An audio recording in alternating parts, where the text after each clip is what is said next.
Hello there, this is John Franquist, continuing the presidency series, and we are on the madly insane seventh president of the United States, Andrew Jackson. Now, if you look at this picture, this portrait, it sounds to be a bit accurate. If you look at the $20 bill, you'll see Andrew Jackson as a handsome, dashing man with blow-dried hair of some kind. But here's a photograph of Jackson in his old age. I mean, he looks pretty decrepit. He doesn't seem to be the dashing hero of the Battle of New Orleans that we think about. But anyway, Andrew Jackson was insane. This man was mad, and I don't know any other way of putting it. But let's get right into it. Andrew Jackson was born in 1767. We don't even know where he was born. His father had died about 3 weeks before. He was traveling with his mother and brothers between South and North Carolina, but somewhere along the lines, he was born there. At the age of 13, he and his two brothers, Robert and Hugh, joined the American Revolution. If you're wondering, what does a 13-year-old do during the American Revolution? He was a courier. He carried messages. Unfortunately, his brother Hugh died of heat exhaustion in one of the battles, and then Andrew Jackson and his brother Robert were captured by the British. Famous story. At 13 years old, a British officer approached him while he was in prison and told him to shine his boots. Andrew Jackson said, "No, shine your own boots." The British officer pulled out a sword, slashed at Andrew Jackson, and cut him across the face and hand. He carried those scars for the rest of his life. Robert Jackson and Andrew Jackson, both brothers, got smallpox. Luckily, their mother acquired their freedom and pulled them out, and they got home, but Robert sadly died. Andrew Jackson healed, he recovered, and then his mother went off to work as a nurse in a POW ship to take care of soldiers that had cholera. Unfortunately, she got sick and she passed away. Now, can you imagine? He's 14 now, 14 years old. Two brothers and his mother died. He had no dad. He had no family. This kid is alone. What does that do to your mind? I don't know. But Andrew Jackson hated the British for the rest of his life. Later on, he went to Tennessee and he became a lawyer. If you're wondering who took care of him, he kind of bounced between uncle and uncle. He scrubbed law offices, floors to make a living, became a lawyer, dedicated himself to more like land claims, and he became a frontiersman. And he liked to drink that whiskey, and he liked to gamble, and he liked to ride his horses and all of that. And yeehaw, this guy would get into all sorts of shootings. If you made him mad, and Andrew Jackson's temper was notorious, if you made him mad, he would challenge you to a duel. He didn't play any games. Andrew Jackson got into several fights. There was one shooting he was involved in where he got shot in the shoulder, and he carried that slug for the rest of his life. There were several duels that I mentioned, and while he was out there, he actually became a congressman. He joined the Senate at the age of 28. And when he became a congressman, he didn't like being in Congress. After 1 year, he resigned and left. He actually met Jefferson, Thomas Jefferson, and Thomas Jefferson said that Jackson's would get so worked up and angry when he was arguing in Congress that he would actually almost collapse, almost foam at the mouth with his anger.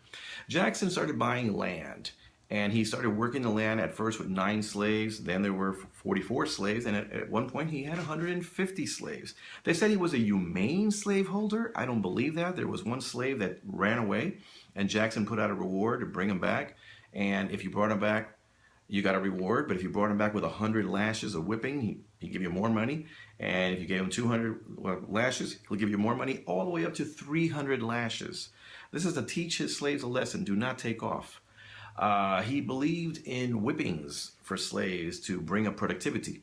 They considered him humane because he gave the slaves hunting and fishing equipment, knives and guns and things like this to allow them to hunt for and get extra food on top of the food that they got. He also gave them housing. Sometimes some people had slaves that would all sleep on the floor in one room. Jackson gave them housing. I guess that makes him humane. He joined the military, became a colonel in the Tennessee militia. He fought against the Shawnee chief, Native American Tecumseh. Tecumseh was preparing an alliance of Native Americans, and he was part of the Creek Indians. Now, they went over and they killed 400 white settlers. Jackson was sent out as a colonel to deal with the problem. He had famous Sam Houston and Davy Crockett, famous from the Alamo, and they joined him, and they went over and they massacred these Creek Indians, and they killed about 800. Sam Houston and Davy Crockett criticized Jackson's behavior in saying that this was a slaughter, pretty much. He became a general. And in becoming a general, he attacked the Creeks again. And when we get to the end of this story, Jackson is responsible for taking 22 million acres of land away from the Creek Indians. Basically, this is land that is in Georgia and Alabama. During the War of 1812, the famous Battle of New Orleans. In the Battle of New Orleans, now remember, back in the last video with John Quincy Adams, the War of 1812 was over. There was a peace treaty signed. But Jackson and the Americans didn't know this. They prepared to meet the British in New Orleans. They fought the British. Google it. It's an amazing battle. And it was 4,000 American soldiers to 7,500 British soldiers. Best trained soldiers, the strongest army of the only superpower on the planet. Jackson and his men faced them, killed thousands of British, and only lost a handful of men. Jackson came out of this a war hero, and this carried him all the way to the presidency. After all of this, remember what I mentioned, the War of 1812, things pretty much ended where it was before. We didn't win the War of 1812, but people thought we did, and it had a lot to do with the Battle of New Orleans. Okay, President Monroe, by this point, sends General Jackson to deal with the problem with the Seminole Indians over in Spanish Florida. The Seminole Indians were invading Georgia, encroaching in our land. Jackson was sent out. But what does Jackson do? He invades Florida, hangs a couple of British officers that he believes were inciting the Seminole Native Americans, and the Spanish were angry. John Quincy Adams, Secretary of State, took advantage of the situation. In the end, we ended up buying Florida from the Spanish. It cost about $5 million, and eventually, of course, Florida became a state. Now, Jackson, in the middle of all of this, remember I mentioned that he was alone in the world at the age of 14. At a certain point, he ran around with a lot of women and all of this, but he met a woman named Rachel and fell in love with this woman named Rachel. Rachel was already married, but she was married to an absent man. She was separated from her husband, who was very jealous and very abusive. And what Rachel wanted was a little home with kids and all of this. She was separated from her husband. Jackson, gets together with her. Now, here's the problem. We don't know when the divorce papers were signed and all that. Maybe it was an error, maybe not. Point being, Jackson said that he believed Rachel was already divorced when he married her. Then it turns out that the divorce papers were not finalized, so technically she wasn't divorced. So she had to finalize those papers, and then they got remarried. Divorce was so looked down upon in those days that this was the first recorded divorce in the state of Tennessee.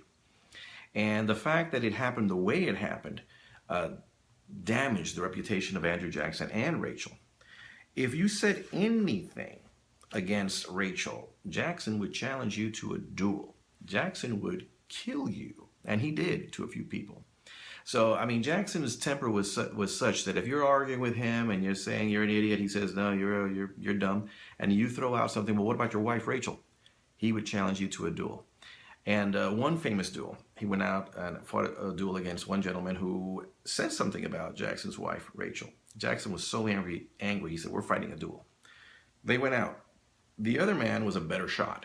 So what did Jackson do? He allowed that guy to shoot him first.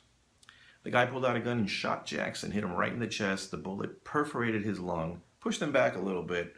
Then Jackson pulls out his gun, shoots the other man, kills him.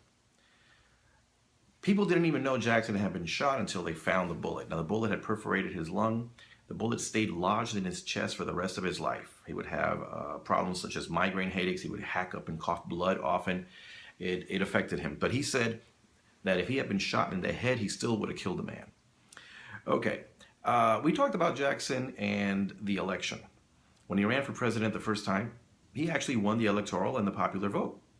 But John Quincy Adams won the election. It was passed over to the House of Representatives, and they chose John Quincy Adams as a president, and Jackson was pissed.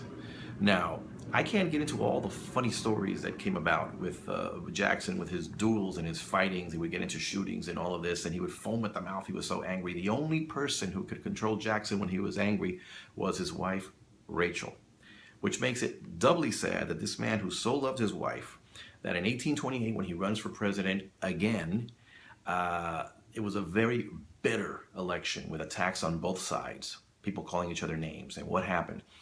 Rachel's name came up, and the whole divorce, bigamy, possible adultery, et cetera, came up. And Jackson won the election anyway. But Rachel was so humiliated during the whole process. And she was a very sad woman anyway, because Jackson had high ambitions. She wanted to settle down and have her kids and live in a little town. They never had any kids. They adopted a lot of nieces and nephews that she had and all that. Jackson adopted a couple of Native American children as well. But going back, Rachel was humiliated and so depressed that she suffered a heart attack. So before Jackson even got inaugurated as president, she collapsed, hit the bed, and died. Jackson pretty much threw himself on her, and they had to literally pull him off of her in order to prepare the body for burial. Jackson was very despondent. By this point, at this level of politics, you cannot call somebody out and fight a duel, even though he was very, very, very angry about this. He never forgave the people from John Quincy Adams's camp for doing this.